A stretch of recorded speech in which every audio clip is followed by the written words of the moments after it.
topic here. Our last topic is going to be a much broader one. It could encompass whatever you want to promote your point of view's perspective, your organizations and your viewpoint. So we're going to ask you guys to take about a minute and decide amongst yourselves who will be representative for that 5 minutes. I decided to pull rank and go back to the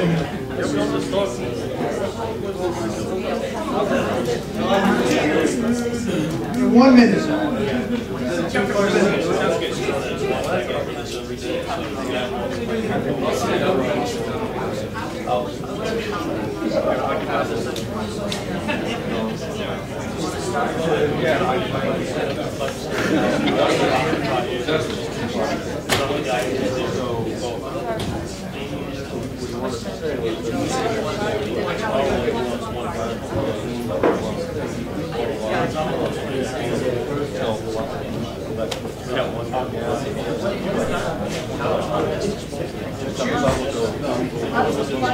You got 5 minutes.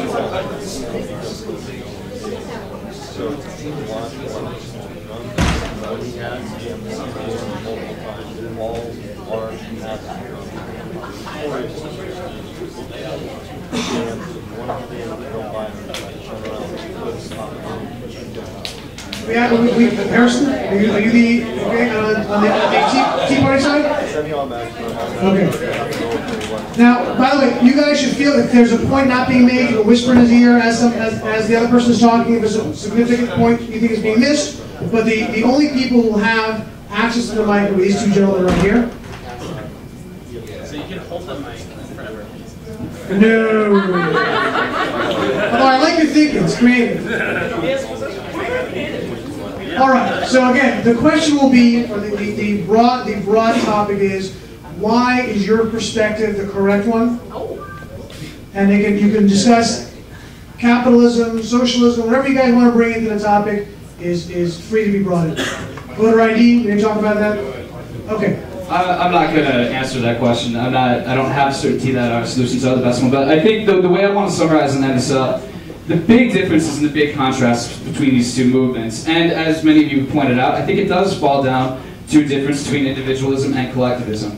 We each have very different notions of what freedoms are. You know, I think on the left, you know, more collectivist kind of interpretation of this, it's about freedom from. It's about freedom from tyranny, freedom from exploitation, freedom from manipulation, freedom from coercion. You know, there are also freedom twos, however. And frankly, I feel when the Tea Party, like Pam Geller and David Webb, when a lot of you start talking about freedom, you have a very different notion of freedom. It's the freedom to. When you talk about individualism, I don't think you're really talking about individualism too. I think you're actually talking about a system that allows certain individuals to trample on the rights of other individuals. And so I think your system of individualism actually defeats the individual. I think the kind of freedom that you want is the freedom to take away other kind of freedom, and that's not really freedom. When it comes to gun control, when it comes to immigration, when it comes to healthcare, when it comes to virtually everything, I think the kind of freedom that you want is the ability to take away freedom from others. And we all want to have our last say in here, so I'm going to go ahead and get to pass the mic around.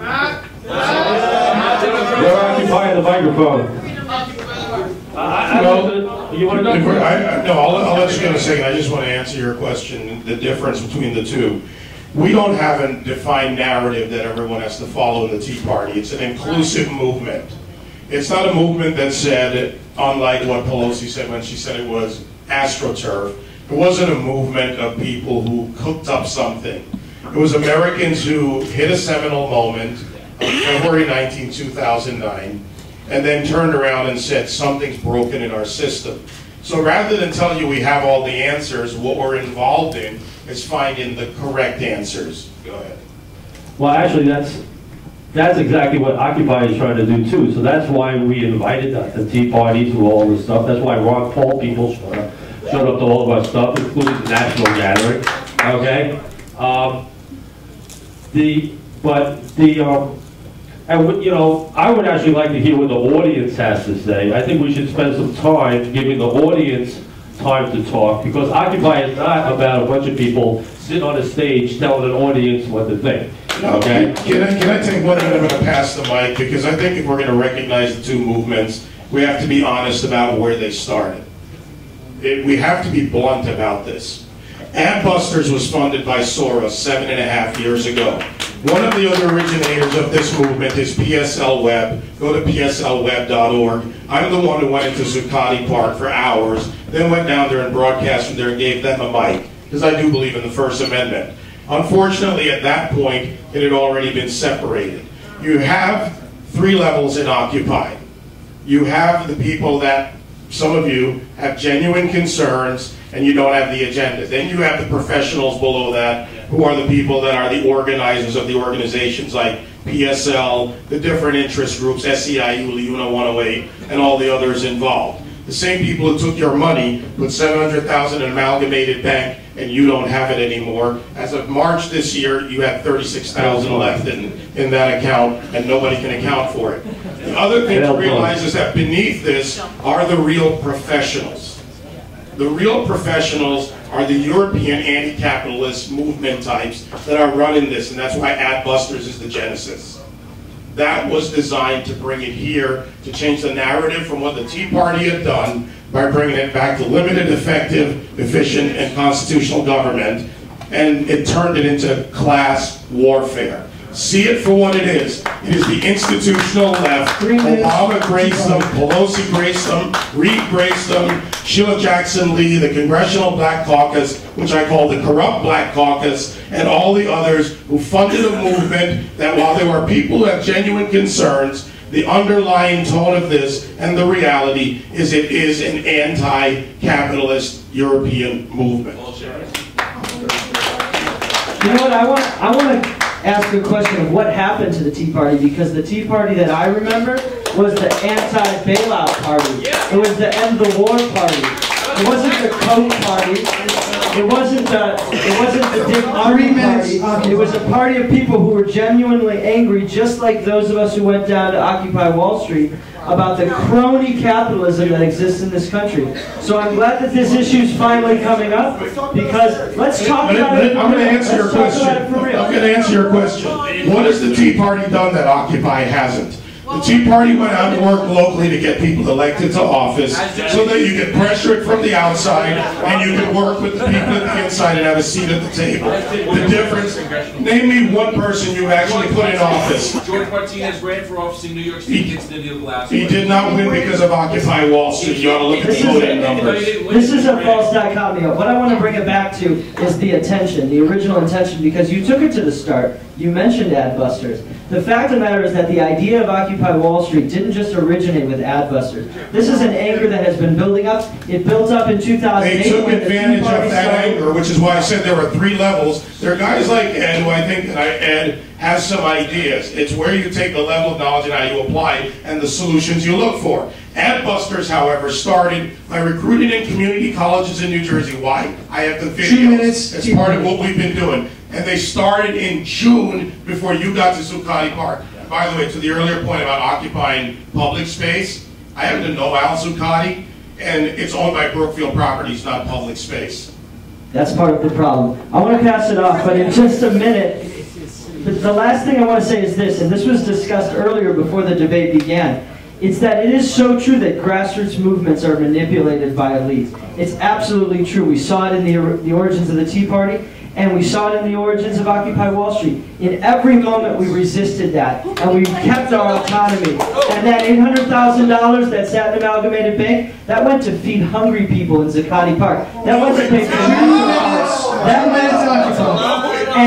that went to build a movement that has absolutely changed the dialogue in this country. And people You spent $644,000 till March of this year to feed the hungry in Zuccotti, when in fact the chef that was preparing the majority of the food owns a shishi restaurant downtown where dinner for 2 is about $140 before you get to the wine. You want to go by the numbers? I was the guy who was in there. The guy that was in your food camp right in the center where PSL Webb used to set up that brought out a lot of the food. And as for the guy who was running your finances in his $700 a night room at the W in Union Square from Deloitte and Toots in San Francisco, ask him where your $640,000 is.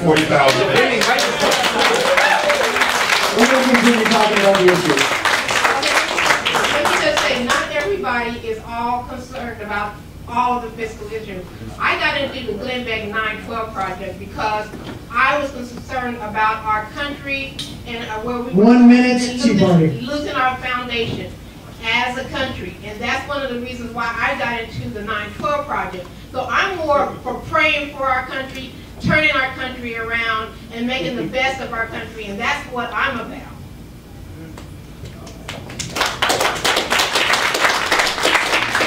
I think the basic difference is that you guys have great hearts and you want to help the world. But the problem is you want government to get involved with your healthcare is universal healthcare is government. 30 seconds. State level. State level, it's local health. You can't have something at the state level with 50 states, plus Guam, plus Puerto Rico. If every state has it, so some states might not want to have it. And do you agree with that? The state doesn't want to have it? Balanced system, by the way. Let them decide. Right, let the states decide. Okay, so we agree. Okay, hold on. We agree there. Let the states decide. Are you for portability?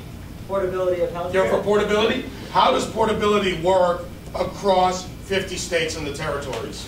Okay, we are out of time on the Tea Party side. I take it back. You have 10 seconds. Toots, you have 10 seconds. I'll give it to you. Well, I think that we both have great ideas. I think we both have a great appreciation for where we want to go. I think the solutions for where we want to take things are totally opposite, and that's where the main argument is the solution. Rugged individualism. This was the basic premise of this country. So it's not just so that you know, it was individualism, and that means equal rights for all under the law. No special rights for special classes. So when you say that we have a different idea of individualism, it's not. Aristotle said A is A. Individual rights are individual rights, not the mob majority. Opportunity, not equal outcome. That's reality. Okay. Let's add 45 seconds. 2 minutes. 2 minutes to finish it. Cooperation versus competition. Oh my God! That's what we came around.